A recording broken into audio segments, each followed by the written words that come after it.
আসসালামু আলাইকুম রহমাতুল্লাহ। সম্মানিত দিনদার পরহেজগার মুত্তাকি ভাই ও বোনেরা, কাছের দূরের দেশ প্রবাসের যারা যেখান থেকে আজকের ভিডিওটি দেখতে আসছেন, সবাইকে অসংখ্য অসংখ্য ধন্যবাদ। বন্ধুরা, কোনো ব্যক্তি যদি মারা যান, মারা যাওয়ার আগে জীবদ্দশায় যদি এই তিনটা আমল করে যেতে পারেন, এই আমলগুলো যদি করে যেতে পারেন, তাহলে তার চাইতে সৌভাগ্যবান আর তার চাইতে বুদ্ধিমান ব্যক্তি দ্বিতীয় আর কেউ হতে পারবে না।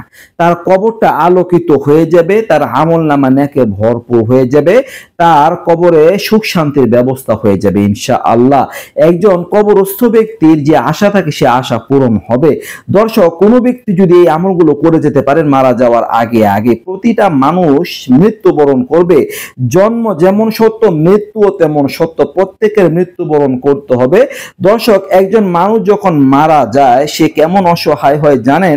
একজন ব্যক্তি যখন সমুদ্রে ডুবে যায় অবস্থা, আশপাশে কোনো বন্ধু নেই, কোনো রশি নেই, কোনো বাঁচার ব্যবস্থা নেই, সহায় সম্বল কিচ্ছু নেই, ওই ব্যক্তি কতটা অসহায় চিন্তা করে দেখেন। তো একজন কবরস্থ ব্যক্তি তার চাইতেও আরো বেশি অসহায় হয়। তার কোনো সাথী বাতি, কোনো বন্ধু বান্ধব কিচ্ছুর ব্যবস্থা থাকে না। তার বাবা মা, ভাই বোন, প্রিয় সন্তান সন্ততি, স্ত্রী কেউ তার সাথে কবরের মধ্যে থাকে না, অনেকটাই অসহায় হয়ে যায়। তো কোনো ব্যক্তি যখন মারা যায়, তখন মারা যাওয়ার সাথে সাথে তার আমলের সমস্ত দরজা বন্ধ হয়ে যায়। তার আমল বন্ধ, সুতরাং সে সওয়াবও পাবে না। যেমন কোনো ব্যক্তি যখন বেঁচে থাকে, সে যখন নামাজ পড়লো নামাজের সওয়াব পাবে, সে যখন যাকাত দিল জাকাতের সওয়াব পাবে, সে যখন হজ করলো হজের সওয়াব পাবে, সে যখন কোনো ইবাদত বন্দেগী করলো, চাই কোনো নফল ইবাদত হোক, তার সওয়াব সে পাবে। এখন মারা যখন যাবে সে তো আর নামাজ পড়তে পারছে না, রোজা রাখতে পারছে না, যাকাত দিতে পারছে না, তার মানে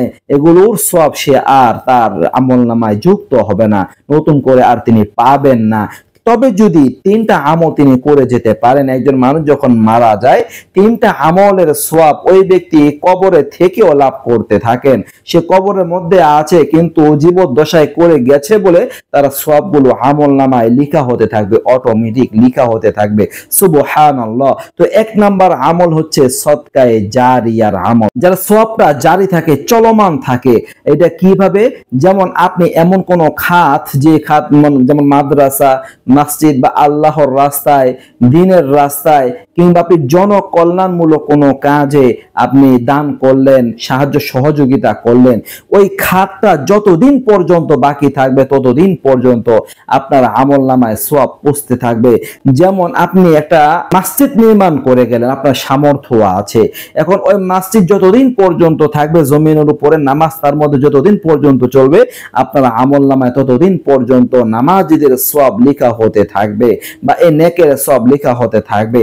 বা আপনি জনকল্যাণমূলক একটা কাজ করে গেলেন, যে আপনার সামর্থ্য আছে, আপনি একটা রাস্তা নির্মাণ করে গেলেন বা আপনি একটা পুল বা ব্রিজ বানিয়ে গেলেন, এখন যতদিন পর্যন্ত মানুষ ওই পুল বা ব্রিজ ব্যবহার করবে আপনি জীবিত থাকা অবস্থায় সওয়াব পেতে থাকবেন, আর মারা যাওয়ার পরেও সেই সওয়াবগুলো আপনার আমলনামায় পৌঁছতে থাকবে। তো এগুলোকে বলা হয় সদকায়ে জারিয়ার আমল। এর সওয়াব মৃত ব্যক্তির আমলনামায় কবরে থাকলেও পৌঁছতে থাকে। আর দ্বিতীয় নাম্বার হচ্ছে অর্থাৎ এমন ইলম বা এমন জ্ঞান যার দ্বারা মানুষ উপকার লাভ করে। তো এইরকম ইলম আপনি যদি কাউকে শিখিয়ে যান, এটা দ্বীনি ইলম যে হতে হবে এরকম কোনো শর্ত নয়। দ্বীনি ইলম ছাড়াও এটা দুনিয়াবি ইলমও হতে পারে।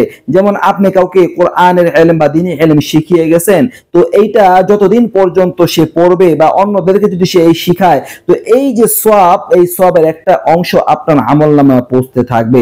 আপনি একজনকে কোরআনের হাফেজ বানায় গেলেন বা একজনকে একটা হাদিস শিক্ষা দিয়ে গেলেন, একটা মাসআলা শিক্ষা দিয়ে গেলেন, সে এই মাসআলার উপর যতদিন পর্যন্ত আমল করবে তার সওয়াব আমলনামায় পৌঁছতে থাকবে। এখন আপনি যদি কাউকে কোনো দুনিয়াবি লাইনেও বড় একজন ব্যক্তি বানিয়ে যান, কাউকে একটা ডাক্তার বানিয়ে গেলেন বা ইঞ্জিনিয়ার বানিয়ে গেলেন, এখন সে যদি বিনা স্বার্থে তার ওই পেশাটাকে, তার ওই যোগ্যটাকে ব্যবহার করে মানুষের উপকার করে, মানুষের সাহায্য সহযোগিতা করে, যেমন আপনি একজন ডাক্তার বানায় গেলেন আপনার সন্তানকে বা অন্য কাউকে, এখন সে ওই ডাক্তারি এই বিদ্যা ব্যবহার করে মানুষদের উপকার পৌঁছালো, মানুষদের কল্যাণ পৌঁছালো, মানুষদের দোয়া নিল, তাহলে তার সব আপনার আমলনামা পৌঁছতে থাকবে প্রিয় বন্ধুরা। তো সেই জন্য এমন ইলম যে ইলমের দ্বারা মানুষ উপকৃত হয়, তো ওই ইলমের সওয়াবও মৃতের আমলনামায় পৌঁছতে থাকে। আর 3 নাম্বার হচ্ছে আওয়ালাদিন সলিহিন ইয়াদউ, নেক্সট সন্তান, যে নেক্সট সন্তান মৃত ব্যক্তির জন্য দোয়া করবে। তো এই নেক্সট সন্তান যদি কোনো মৃত ব্যক্তি রেখে যান জীবদ্দশায়, যে সন্তান তার জন্য দোয়া করে, মাগফিরাত কামনা করে, তার জন্য ইসালে সওয়াব করে, তাহলে সে প্রতিদান মৃত ব্যক্তি কবরে থাকা অবস্থাতেই পায়। তো দর্শক, এই যে 3টা বিষয় কেউ যদি বুদ্ধিমান হয়, তাহলে এই 3টা কাজের ব্যবস্থা তার করে যাওয়া উচিত। তাহলে তিনি মারা গেলেও তার কবরের মধ্যে এই 3টার সওয়াব পৌঁছতে থাকবে, তার আমলনামা ভরপুর হতে থাকবে, তার কবরটা আলোকিত হতে থাকবে, সুখের শান্তির তার কবরটা হয়ে যাবে ইনশাআল্লাহ। তো যারাই এই কাজগুলো করে যেতে পারবে, তারাই প্রকৃতপক্ষে সৌভাগ্যবান এবং তারাই প্রকৃতপক্ষে বুদ্ধিমান ইনশাআল্লাহ। তো দর্শক, এই ছিল গুরুত্বপূর্ণ বিষয় নিয়ে আলোচনা, আশা করি বুঝতে পারছেন। আল্লাহ তাআলা আমাদের সবাইকে জীবদ্দশায় এই জাতীয় আমলগুলো বেশি বেশি করে যাওয়ার তৌফিক দান করুন, আমিন। নিত্য নতুন আরো ভিডিও পেতে সবাই পাশে থাকবেন। এই পর্যন্ত আসসালামু আলাইকুম ওয়া রাহমাতুল্লাহ।